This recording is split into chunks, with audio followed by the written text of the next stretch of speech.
ఈ వీడియో చూసే మీకు స్టాక్ మార్కెట్ మీద అంత నాలెడ్జ్ లేకపోయినా కూడా ఈ ఇండెక్స్ ఫండ్ ఇన్వెస్టింగ్ గురించి తెలుసుకోవడం వల్ల మీరు కూడా సేఫ్గా స్టాక్ మార్కెట్లో అయితే ఇన్వెస్ట్ చేయొచ్చు.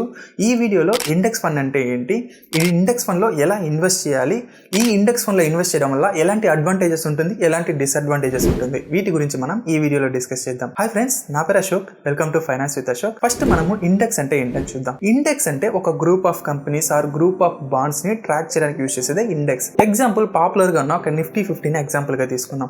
ఈ నిఫ్టీ 50 అనేది ఒక ఇండెక్స్, అంటే నేషనల్ స్టాక్ ఎక్స్చేంజ్ లో ఉన్న టాప్ 50 లార్జెస్ట్ కంపెనీస్ మాత్రమే ఈ నిఫ్టీ 50 ఇండెక్స్ లో ఉంటుంది. ఈ నిఫ్టీ 50 ఇండెక్స్ లో ఉండాలంటే ఎలాంటి క్రైటీరియా ఉంటుందంటే, ఫస్ట్ వచ్చే మార్కెట్ క్యాపిటలైజేషన్, అంటే నేషనల్ స్టాక్ ఎక్స్చేంజ్ లో ఉన్న టాప్ 50 లార్జెస్ట్ కంపెనీస్ మాత్రమే ఈ ఇండెక్స్ లో ఉంటుంది. సెకండ్ వచ్చేసరికి లిక్విడిటీ. ఈ 50 కంపెనీస్ లో ఎక్కువగా ట్రాన్సాక్షన్స్ అనేవి జరుగుతూ ఉండాలి. మనకి అవసరమైనప్పుడు మన షేర్స్ నమ్మి ఈజీగా క్యాష్ గా మార్చుకునేలా లిక్విడిటీ అనేది బాగా ఉండాలి. థర్డ్ వచ్చి ఇండెక్స్ రీబ్యాలెన్సింగ్. సపోజ్ ఇప్పుడు ఈ 50 కంపెనీస్ లో అన్ని కంపెనీస్ పర్ఫామ్ చేస్తాయని చెప్పలేం. కొన్నిసార్లు కొన్ని కంపెనీస్ అంటే బాగా పర్ఫామ్ చేయకపోవచ్చు. అలాంటి టైంలో ఏమవుతుందంటే, ఆ బాగా పర్ఫామ్ చేయని కంపెనీస్ రిమూవ్ చేసి నెక్స్ట్ బాగా పర్ఫామ్ చేసే కంపెనీస్ ని ఇందులో యాడ్ చేస్తారు. దీనికోసం మనం మార్కెట్ ని ఫాలో అవ్వాలి, మార్కెట్ గురించి తెలుసుకోవాల్సిన అవసరం అయితే ఉండదు. యాడ్ చేసుకోవడం, రిమూవ్ చేసుకోవడం అంతా ఆటోమేటిక్ గా జరిగిపోతుంది. నేషనల్ స్టాక్ ఎక్స్చేంజ్ లో ఈ నిఫ్టీ 50 ఇండెక్స్ తో పాటు చాలా ఇండెక్సెస్ ఉంటుంది. నిఫ్టీ నెక్స్ట్ 50 అనేసి నెక్స్ట్ 50 కంపెనీస్ ని ట్రాక్ చేస్తుంది. Nifty 100, Nifty 200, Nifty 500 and sector wise గా కూడా మనకి ఇండెక్సెస్ అనేది ఉంటుంది. ఇలా చాలా ఇండెక్స్ ఉన్నప్పటికీ మనం నేషనల్ స్టాక్ ఎక్స్చేంజ్ ట్రాక్ చేయడానికి మెయిన్ గా యూజ్ చేసేది ఈ నిఫ్టీ 50 ఇండెక్స్. ట్రేడర్స్ అయినా, ఇన్వెస్టర్స్ అయినా, ఫైనాన్షియల్ ఎక్స్పర్ట్స్ ఎవరైనా సరే ఈ మార్కెట్ మూవ్మెంట్స్ ని, ఫ్యూచర్ మార్కెట్ ప్రిడిక్షన్స్ కి అండ్ మన ఎకనామీని ట్రాక్ చేయడానికి ఈ నిఫ్టీ 50 ఇండెక్స్ ని ఒక బెంచ్ మార్క్ గా యూజ్ చేస్తారు. నిఫ్టీ 50 అనేది ఒక ఇండెక్స్ అని చెప్పాం. ఈ ఇండెక్స్ లో మనం డైరెక్ట్ గా ఇన్వెస్ట్ చేయొచ్చు అంటే డైరెక్ట్ గా ఇన్వెస్ట్ చేయలేం. దీనికోసం మనం ఇండెక్స్ ఫండ్ లో ఇన్వెస్ట్ చేయాలి. ఇండెక్స్ ఫండ్ అంటే అది ఒక టైప్ ఆఫ్ మ్యూచువల్ ఫండ్ అనుకోండి.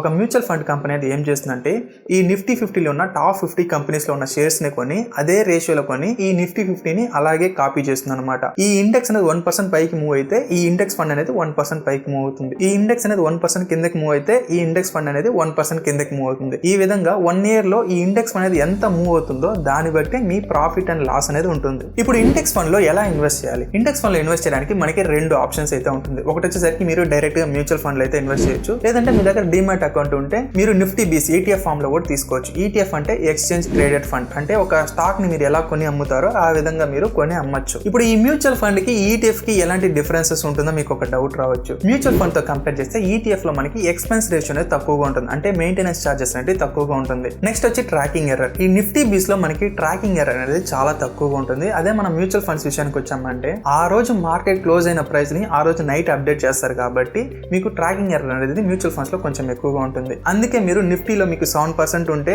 అదే మీకు మ్యూచువల్ ఫండ్స్ లో 6.9%, 6.95% అలా ఉంటుంది. దీన్నే మనం ట్రాకింగ్ ఎర్రర్ అంటాం. ఒక లాంగ్ టర్మ్ ఇన్వెస్టర్ గా మీరు ETF లో ఇన్వెస్ట్ చేసినా, మ్యూచువల్ ఫండ్స్ లో ఇన్వెస్ట్ చేసినా పెద్ద డిఫరెన్స్ అయితే ఉండదు. ఒక 1% ఆర్ 1.5% ఈ రేంజ్ లో డిఫరెన్స్ అనేది ఉంటుంది. ఈ 1% అనేది మీకు ఇంపార్టెంట్ అనుకుంటే మీరు ETF లో ఇన్వెస్ట్ చేయండి, లేదా అనుకుంటే మీరు మ్యూచువల్ ఫండ్స్ కి వెళ్ళిపోవడం బెటర్. ఇప్పుడు ఈ మ్యూచువల్ ఫండ్స్ లో ఇన్వెస్ట్ చేయడం వల్ల ఎలాంటి అడ్వాంటేజెస్ ఉంటుంది, ఎలాంటి డిసడ్వాంటేజెస్ ఉంటుందో చూద్దాం. ఫస్ట్ మనం డిసడ్వాంటేజెస్ విషయానికి వచ్చామంటే, ఫస్ట్ డిసడ్వాంటేజ్ వచ్చేసరికి ఇది మార్కెట్ రిటర్న్స్ అయితే బీట్ చేయలేదు. ఎగ్జాంపుల్, మీరు నిఫ్టీ 50 లాస్ట్ 1 year రిటర్న్స్ తీసుకున్నారంటే 8.75% ఉంటుంది. మీరు ఇండెక్స్ ఫండ్ లో ఇన్వెస్ట్ చేస్తుంటే మీ రిటర్న్స్ అనేది కూడా 8.75% ఉంటుంది.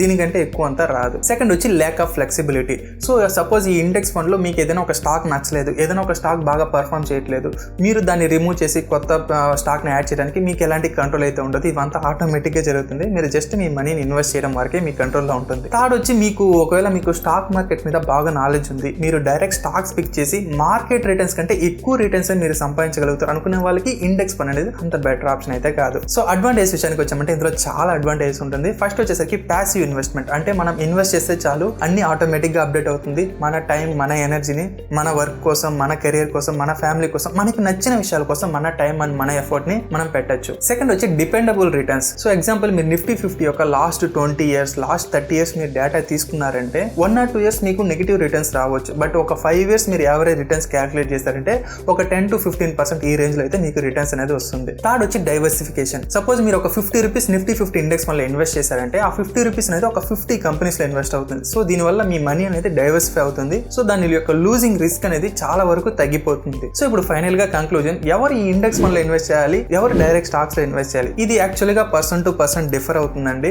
మీకు స్టాక్ మార్కెట్ మీద మంచి నాలెడ్జ్ ఉంది, మీరు బాగా స్టాక్ పిక్ చేసి మార్కెట్ రిటర్న్స్ బీట్ చేయగలుగుతారు అనుకునే వాళ్ళకి డైరెక్ట్ స్టాక్స్ అనేది ఒక better option. But last year stats ప్రకారం 67% of of the people direct stocks pick చేసే వాళ్ళు మార్కెట్ రిటర్న్స్ ని బీట్ చేయలేకపోతున్నారు. అందువల్లే మోస్ట్ ఆఫ్ ద పీపుల్ కి ఈ ఇండెక్స్ ఫండ్ ఇన్వెస్టింగ్ అనేది ఒక బెటర్ ఆప్షన్. సో మనం జస్ట్ ఇన్వెస్ట్ చేసి మన వర్క్ ని మనం ఫోకస్ చేసుకోవచ్చు. ఒకవేళ స్టిల్ మీకు స్టాక్స్ గురించి తెలుసుకోవాలి, స్టాక్స్ కొనాలి అనుకునే వాళ్ళు ఒక 80% అనేది ఇండెక్స్ ఫండ్ లో ఇన్వెస్ట్ చేయండి. ఒక 20% కావాలంటే మీరు డైరెక్ట్ స్టాక్స్ లో ఇన్వెస్ట్ చేయండి. ఐ హోప్ ఈ వీడియో ద్వారా మీకు ఇండెక్స్ ఫండ్ ఇన్వెస్టింగ్ గురించి కొంచెం క్లారిటీ అనేది వచ్చి ఉంటుంది. ఈ వీడియో ద్వారా మీరు ఏదైనా ఒక కొత్త ఇన్ఫర్మేషన్ తెలుసుకుంటే ఈ వీడియోకి ఒక లైక్ చేసి ఛానల్ సబ్స్క్రైబ్ చేసుకోండి. వీలైతే ఈ వీడియోని మీ ఫ్రెండ్స్ అండ్ ఫ్యామిలీ మెంబర్స్ కూడా షేర్ చేయండి. ఇంకొక ఇంట్రెస్టింగ్ టాపిక్ తో మళ్ళీ కలుసుకుందాం. This is Ashok. By bye guys.